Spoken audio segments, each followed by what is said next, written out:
Bonjour, je suis Koyo Kamura, je suis réalisateur et je présente deux films lors du festival Cinémasio qui sont le long métrage Hiver à Sokcho avec Bella Kim et Roche Dizem et le court métrage dans la section compétition court métrage qui s'appelle L'enlèvement de John Malkovich. Hiver à Sokcho, en fait, je travaillais sur un autre projet qui s'appelle Évaporé qui parle d'un phénomène qui existe au Japon depuis les années 70 qui est la disparition volontaire. Ce sont des gens qui disparaissent de leur famille, de leur quotidien, de leur travail et je m'enlisais un petit peu sur l'écriture de ce scénario-là quand je suis tombé sur le livre Hiver à Sokcho de l'autrice franco-coréenne suisse qui s'appelle Elisa Duchois du Sapin. Et son roman m'a bouleversé et vous le verrez dans le film, mais ça parle justement d'une jeune femme qui n'a jamais connu son père, qui était français, donc qui a une double nationalité, elle est franco-coréenne, mais elle n'a jamais connu son père qui était français.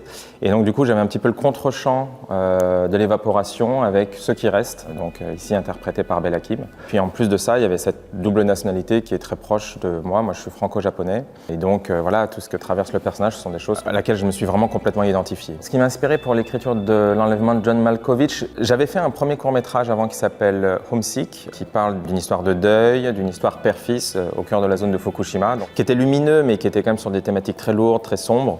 Et j'avais très envie pour un prochain film de faire quelque chose de plus léger, de faire quelque chose de plus avec un rythme un petit peu différent.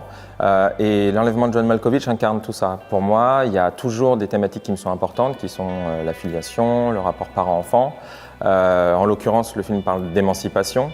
Et de ce moment où, en tant qu'enfant, on devient autant un adulte que ses parents, ou même en tant que parent, on voit notre enfant devenir une personne à part entière avec ses propres choix, ses propres décisions. Et donc voilà, le film parle de ça. Déjà, moi, je suis hyper fier et ravi de faire partie de cette première édition du festival qui va présenter deux de mes films. Donc pour moi, c'est une énorme fierté.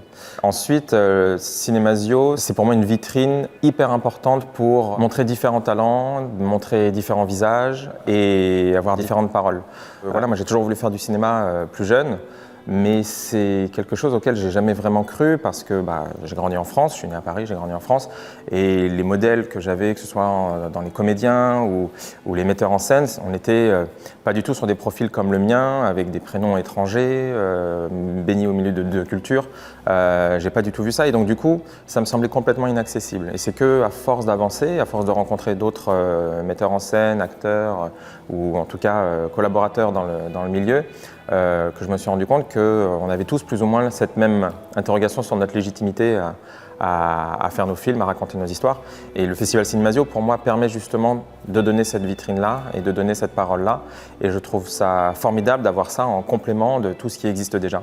Ça vient compléter un petit peu et enrichir ce au quoi les spectateurs vont avoir accès. Donc pour moi, c'est vraiment une très grande fierté de pouvoir participer à ça.